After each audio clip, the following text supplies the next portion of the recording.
temperatura y la humedad fue el mayor castigo que tuvimos en todo el trayecto. Esta carrera se nos presentaba bien difícil, todo dependía de cómo fuéramos a planificar la carrera. A las 4:42 de este a oeste, con el sol de frente. Las pautas de descanso las prefijamos, pero no las establecimos de una forma rígida. La época del año más exigente para un corredor. Cuando llegamos al puente Bacunayao, Marvin y yo nos abrazamos como si hubiéramos terminado. Y no hemos terminado, lo que quedaba era la mitad del recorrido.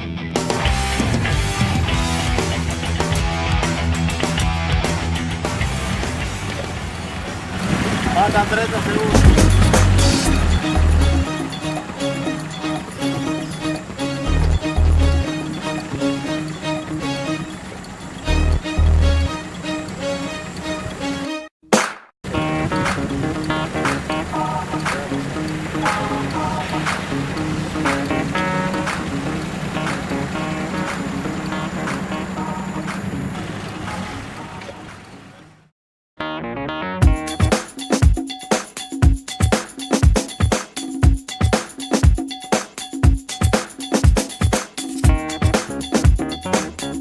Cogimos una distancia bastante larga, los 140 kilómetros, uniendo Varadero-La Habana, en la época del año más exigente para un corredor, con las temperaturas de julio, de finales de julio, y la humedad que hay en esta época del año.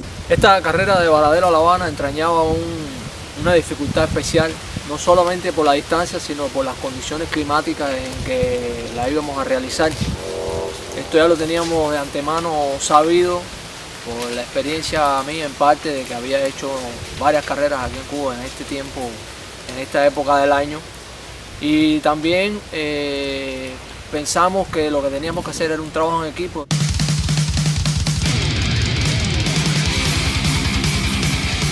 Conocí a Jesús para hacer esta carrera, así que nos juntamos y nos pusimos de acuerdo de salir del Melilla Varadero hacia La Habana. El domingo salimos alrededor de las 4:40 de la tarde desde el hotel, corriendo por la costa sur de Varadero hacia Matanza. Y bueno, ahí fue cuando empecé ya a darme cuenta de que el ritmo de carrera, la temperatura, la humedad, iba a ser una carrera muy dura. Así que salimos buscando un ritmo que más o menos se adecuara a los dos. Pedí a Jesús que bajara un poco más el ritmo y bajamos a 15 minutos de carrera y 5 de caminata. Hicimos una primera parada a la salida de Varadero para volver a hidratarnos y alimentarnos, y apenas habíamos hecho 10 kilómetros. Esta carrera se nos presentaba bien difícil. Ya simplemente a la altura de los 10 primeros kilómetros ya nos sentíamos que el sol estaba golpeándonos muy fuerte, y fue la primera parada grande que hicimos a reabastecernos. O sea que normalmente para un ultramaratonista hablar de 10 kilómetros es como el calentamiento, y ya nosotros nos estábamos sintiendo, no estábamos agotados físicamente, pero sí sentíamos que el sol nos estaba golpeando fuertemente.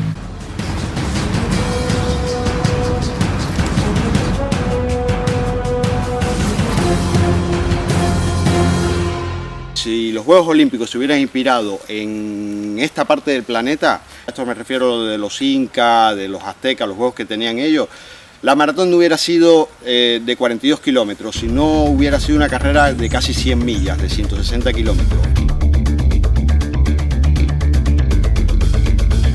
El rey Inca tenía información de todo lo que pasaba en su imperio a través de hombres corredores. Eran tipos que corrían de un lugar a otro llevando la noticia. Y esos atravesaban montañas, llanuras, ríos, atravesaban de todo tipo de accidentes geográficos para llevarle la noticia al Inca, se la iban transmitiendo de puntos a puntos.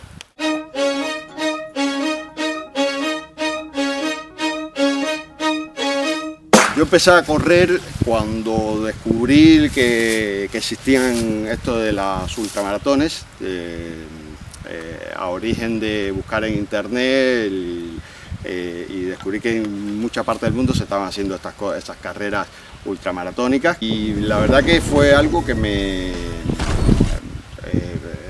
llenó y empecé a apasionarme con estas carreras, sobre todo por la geografía por donde se corre, y lo otro que empecé a descubrir cuando empecé a meterme más en este fondo es hasta el poder que tienen tus piernas de llevarte a donde quieras.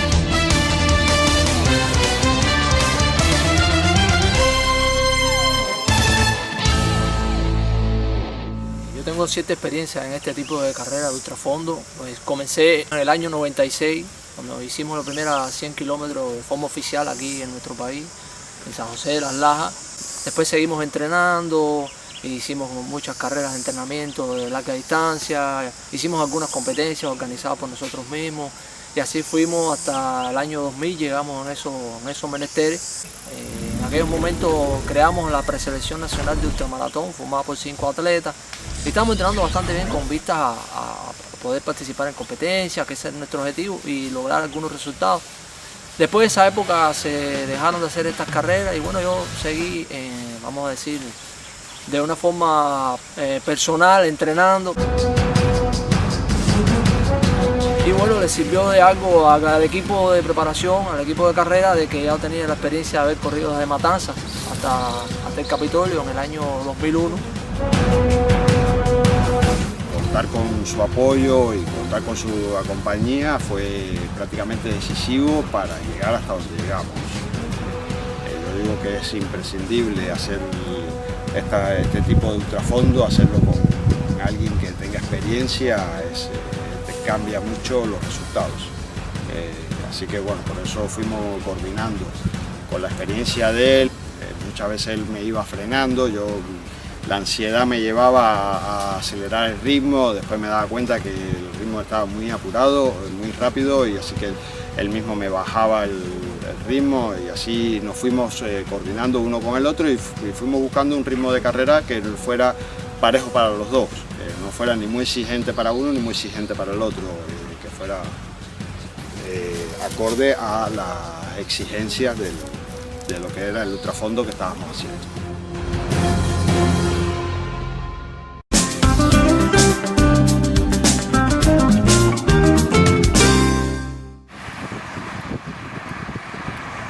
La carrera de ultrafondo es una carrera totalmente distinta a lo que son el resto de las carreras de velocidad, incluso hasta la carrera maratónica. Uno empieza a sentir el cansancio y el agotamiento en las energías.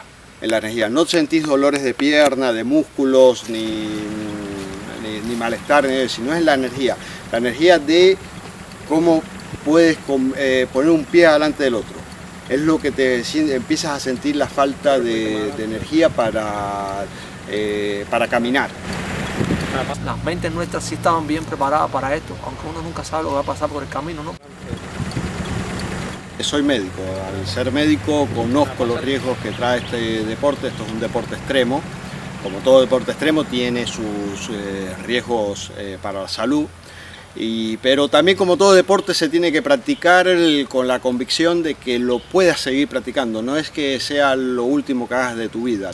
Psíquicamente nos sentíamos fuertes y físicamente también. Ahora todo dependía de cómo fuéramos a planificar la carrera y de la ayuda que supiéramos brindarnos el uno al otro para poder seguir avanzando y cubrir metros y seguir cubriendo distancias para llegar a nuestro objetivo.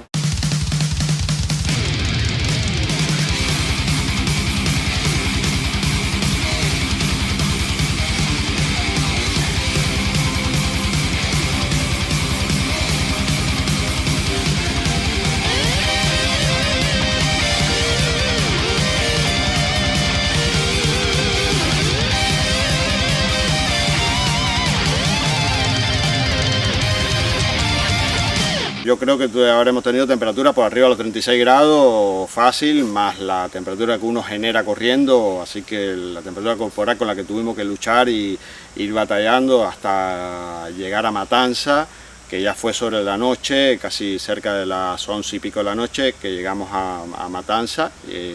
La temperatura estuvo muy alta y la humedad también, nos exigió mucha toma de líquido, de sales de rehidratación, de alimentación a base de fruta principalmente. Nos trazamos metas volantes. La primera que nos trazamos fue el Camarioca, después nos trazamos el Tropicana de Matanza, después la misma ciudad de Matanza, después la subida a la loma de la salida de Matanza, el puente Bacunayagua. Así nos fuimos trazando metas y cada vez que la cumplíamos para nosotros esa era una alegría tremenda, ¿no?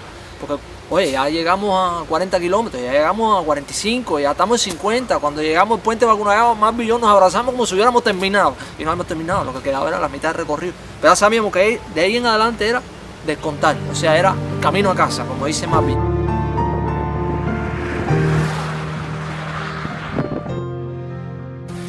Uno tiene que planificar su carrera porque el metabolismo de todo el mundo es totalmente diferente y esto es un juego entre el proyecto que tienes, la idea que tienes y tu metabolismo. Que lo vas entrenando y llegas a cumplirlo o no, pero igual la satisfacción que tienes es enorme. Ahí uno lucha contra el cansancio físico, pero lucha contra sus miedos también.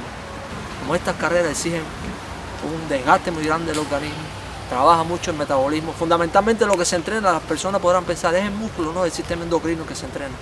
Fundamentalmente, que es el que al final responde por todo. Y entonces, si no logras establecer ese balance entre el gasto energético y el consumo, o si tratando de lograrlo comes de más o comes de menos, cualquier desbalance en el organismo da traste con que tienes que, como decimos nosotros vulgarmente, parquear porque ya no te da para más. El relieve en el terreno hasta Matanza es prácticamente plano, llano, así que eso no nos dificultó. Lo que sí nos seguía castigando era el sol ese de frente, que te da unos paisajes muy lindos. El poniente del sol es muy lindo y la verdad que te inspira a seguir un poco más y ver diferentes ángulos del poniente.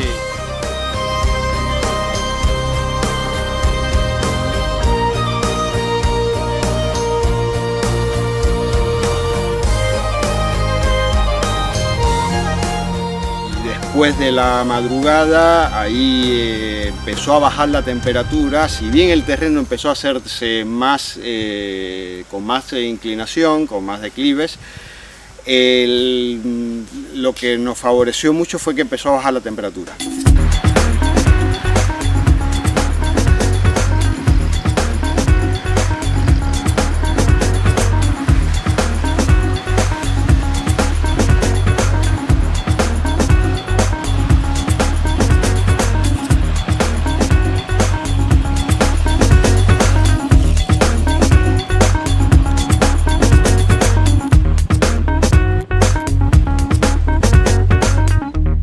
Nosotros empezamos a sentir ya ese agotamiento ya a partir del kilómetro 30 más o menos, que por la exigencia del clima nos demandaba mucho más energía avanzar.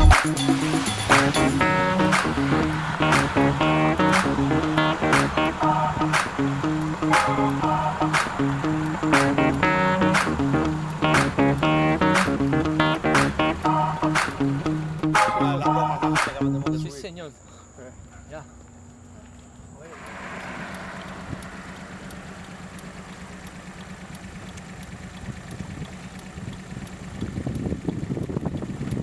Empezó la parte de la carrera que más me gustó. La parte de la carrera, la verdad que yo más disfruté. Era de noche, había bajado la temperatura y empezamos a subir y a bajar. El ritmo de subir y bajar, que son dos ritmos diferentes, es lo que yo más disfruté de toda esta carrera. Y traté de empujar. Jesús me venía empujando a mí durante toda la tarde y era prácticamente la locomotora que yo tenía delante. Después, cuando pasamos Matanza y empezamos a subir y a bajar, ahí cambiamos y yo ya era la locomotora de Jesús.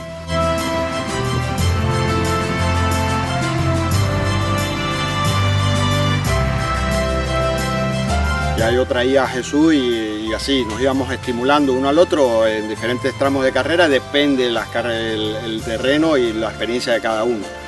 Jesús acá me ayudó mucho porque él conocía muy bien el terreno, él ya me estaba diciendo, acá tenemos 4 kilómetros de subida y con ese dato ya tú te puedes administrar tus energías.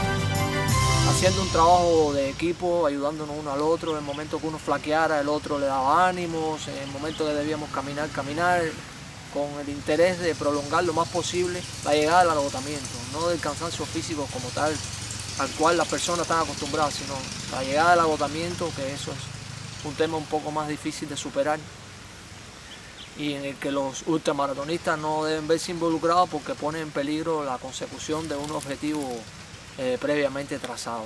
Subiendo, bajando, todo el lomerío ese que hay entre La Habana, entre Matanzas y La Habana, mis sensaciones fueron espectaculares, fue la parte que yo más disfruté de esta carrera. Y después del el kilómetro 88 ya Jesús decide descansar un poquito y yo decido seguir. Él mismo me alienta a que siguiera yo estaba en mucho mejor estado en esas condiciones. Y eran ya cerca de las 6 de la mañana, así que me quedaba pocas horas o poco tiempo antes que saliera el sol y sabía que ese era mi principal castigo.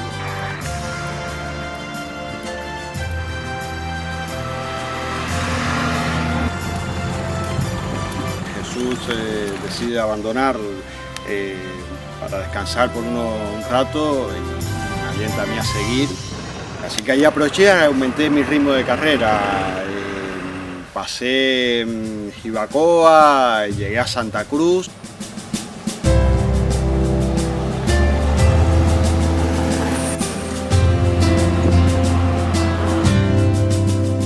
A los 4 kilómetros de que Jesús abandonó, que fue la entrada de Jibacoa, él se reincorpora y bueno, ya seguimos la carrera otra vez los dos juntos. Ya habíamos ganado bastante, amanece ya sobre Santa Cruz.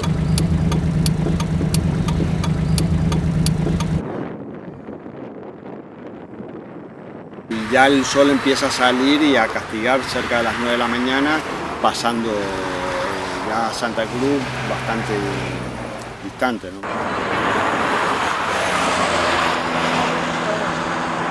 9 de la mañana con ese sol radiante, era un día despejado, totalmente azul y un sol intenso y empezó a levantarse ese vapor de la humedad característica de esta época del año.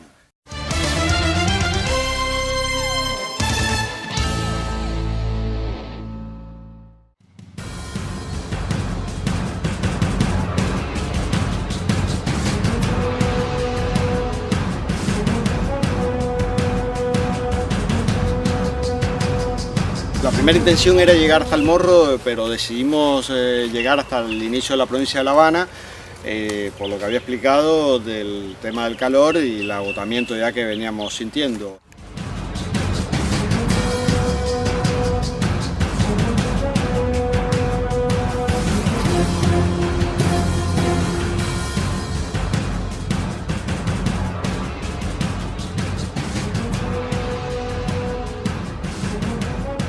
Decidimos llegar hasta acá. La idea principal era haber llegado hasta el Morro.